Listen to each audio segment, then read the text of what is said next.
दिखाए थे, जिन्हें देखकर स्वयं दक्ष को भी विस्मय की लहरों में डूब जाना पड़ा। जब सती विवाह योग्य हुई तो दक्ष को उनके लिए वर की चिंता हुई। उन्होंने ब्रह्मा जी से परामर्श किया। ब्रह्मा जी ने कहा, सती आद्या का अवतार है।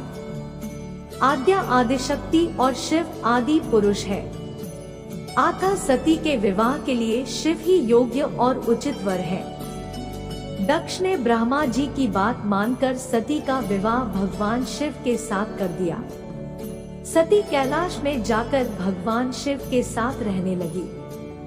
यद्यपि भगवान शिव के दक्ष के जामाता थे, किंतु एक ऐसी घटना घटी जिसके कारण दक्ष के हृदय में भगवान शिव के प्रति बैर और विरोध पैदा हो गया। घटना इस प्रकार थी, एक बार ब्रह्मा ने धर्म के निरूपण के लिए एक सभा का आयोजन किया था। सभी बड़े बड़े देवता सभा में एकत्र थे। भगवान शिव भी एक ओर बैठे थे। सभा मंडल में दक्ष का आगमन हुआ। दक्ष के आगमन पर सभी देवता उठकर खड़े हो गए, पर भगवान शिव खड़े नहीं हुए। उन्होंने दक्ष को प्रणाम भी नहीं किया। फलतः दक्ष ने अपमान का अनुभव किया। केवल यही नहीं, उनके हृदय में भगवान शिव के प्रति ईर्ष्या की आग जल उठी। वे उनसे बदला लेने के लिए समय और अवसर की प्रतीक्षा करने लगे। भगवान शिव को किसी के मान और किसी के अपमान से क्या मतलब? वे तो समदर्शी हैं। उन्हें तो चारों ओर अमृत दिखाई पड़ता है। जहां अमृत होता है, वहां कड़वाहट और कसैलेपन का क्या काम? भगवान शिव कैलाश में दिन रात राम राम कहा करते थे। सती के मन में जिज्ञासा उत्पन्न हो उठी। उन्होंने अवसर पाकर भगवान शिव से प्रश्न किया, आप राम राम क्यों कहते हैं? राम कौन है? भगवान शिव ने उत्तर दिया, राम आदि पुरुष है, स्वयंभू है, मेरे आराध्य है। सगुण भी है, निर्गुण भी है, किंतु सती के कंठ के नीचे बात उतरी नहीं। वे सोचने लगी, अयोध्या के नृपति दशरथ के पुत्र राम आदि पुरुष के अवतार कैसे हो सकते हैं? वे तो आजकल अपनी पत्नी सीता के वियोग में दंडक वन में उन्मत्तों की भांति विचरण कर रहे हैं। वृक्ष और लताओं से उनका पता पूछते फिर रहे हैं। यदि वे आदि पुरुष के अवतार होते तो क्या इस प्रकार आचरण करते? सती के मन में राम की परीक्षा लेने का विचार उत्पन्न हुआ। सीता का रूप धारण करके दंडक वन में जा पहुंची और राम के सामने प्रकट हुई। भगवान राम ने सती को सीता के रूप में देखकर कहा, माता, आप एकाकी यहाँ वन में कहाँ घूम रही है? बाबा विश्वनाथ कहाँ है? राम का प्रश्न सुनकर सती से कुछ उत्तर देते न बना। वे अदृश्य हो गई और मन ही मन पश्चाताप करने लगी कि उन्होंने व्यर्थ ही राम पर संदेह किया। राम सचमुच आदि पुरुष के अवतार है। सती जब लौटकर कैलाश गई तो भगवान शिव ने उन्हें आते देख कहा, सती, तुमने सीता के रूप में राम की परीक्षा लेकर अच्छा नहीं किया। सीता मेरी आराध्या है। अब तुम मेरी अर्धांगिनी कैसे रह सकती हो?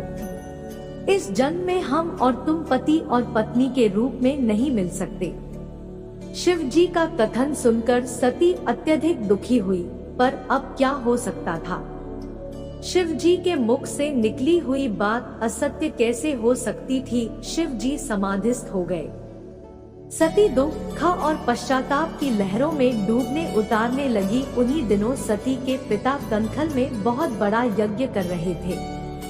उन्होंने यज्ञ में सभी देवताओं और मुनियों को आमंत्रित किया था, किंतु शिव जी को आमंत्रित नहीं किया था, क्योंकि उनके मन में शिव जी के प्रति ईर्ष्या थी।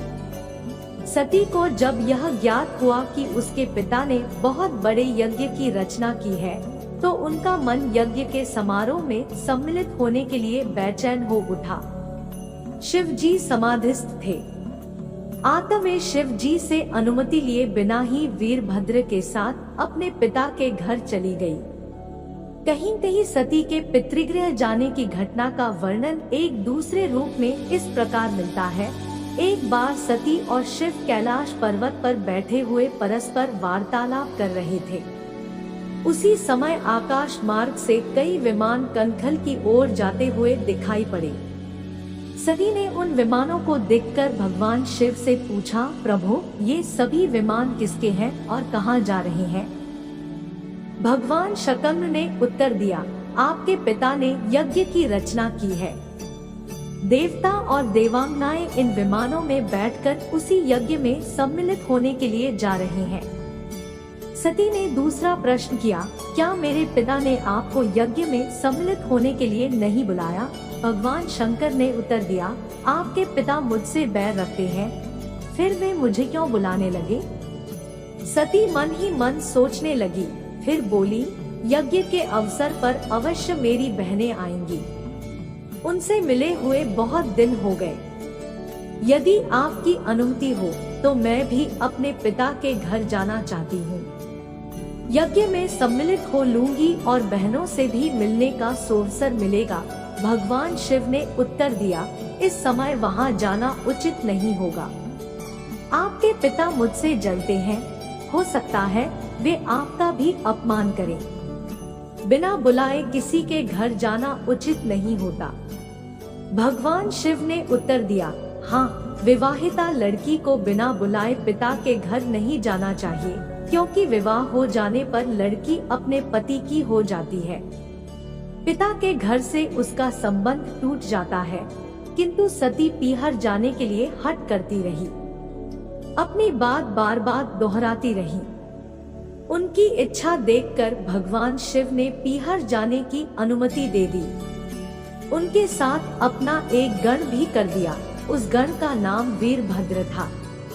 सती वीरभद्र के साथ अपने पिता के घर गई, किंतु उनसे किसी ने भी प्रेम पूर्वक वार्तालाप नहीं किया। दक्ष ने उन्हें देखकर कहा, तुम क्या यहाँ मेरा अपमान कराने आई हो? अपनी बहनों को तो देखो, वे किस प्रकार भांति भांति के अलंकारों और सुंदर वस्त्रों से सुसज्जित है। तुम्हारे शरीर पर मात्र बाघंबर है। तुम्हारा पति श्मशानवासी और भूतों का नायक है। वह तुम्हें बाघंबर छोड़कर और पहना ही क्या सकता है? दक्ष के कथन से सती के हृदय में पश्चाताप का सागर उमड़ पड़ा।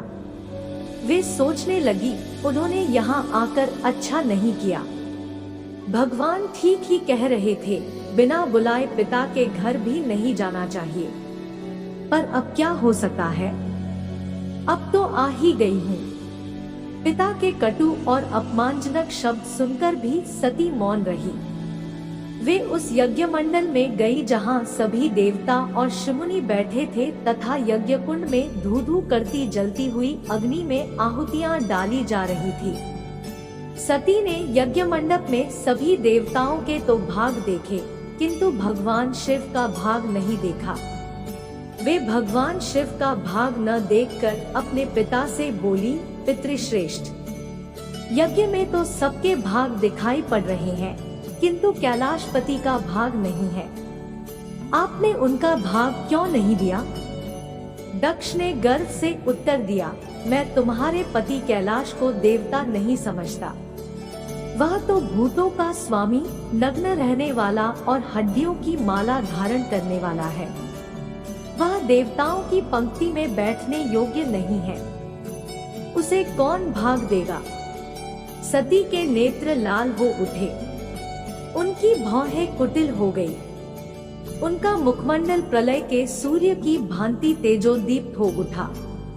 उन्होंने पीड़ा से तिलमिलाते हुए कहा, ओ, मैं इन शब्दों को कैसे सुन रही हूँ, मुझे धिक्कार है। देवताओं, तुम्हें भी धिक्कार है। तुम भी उन कैलाशपति के लिए इन शब्दों को कैसे सुन रहे हो, जो मंगल के प्रतीक हैं और जो क्षण मात्र में संपूर्ण सृष्टि को नष्ट करने की शक्ति रखते हैं। वे मेरे स्वामी हैं। नारी के लिए उसका पति ही स्वर्ग होता है। जो नारी अपने पति के लिए अपमानजनक शब्दों को सुनती है, उसे नरक में जाना पड़ता है। पृथ्वी सुनो, आकाश सुनो और देवताओं तुम भी सुनो। मेरे पिता ने मेरे स्वामी का अपमान किया है। मैं अब एक क्षण भी जीवित रहना नहीं चाहती। सती अपने कथन को समाप्त करती हुई यज्ञ के कुंड में कूद पड़ी। जलती हुई आहुतियों के साथ उनका शरीर भी जलने लगा। यज्ञ मंडप में खलबली पैदा हो गई, हाहाकार मच गया। देवता उठकर खड़े हो गए।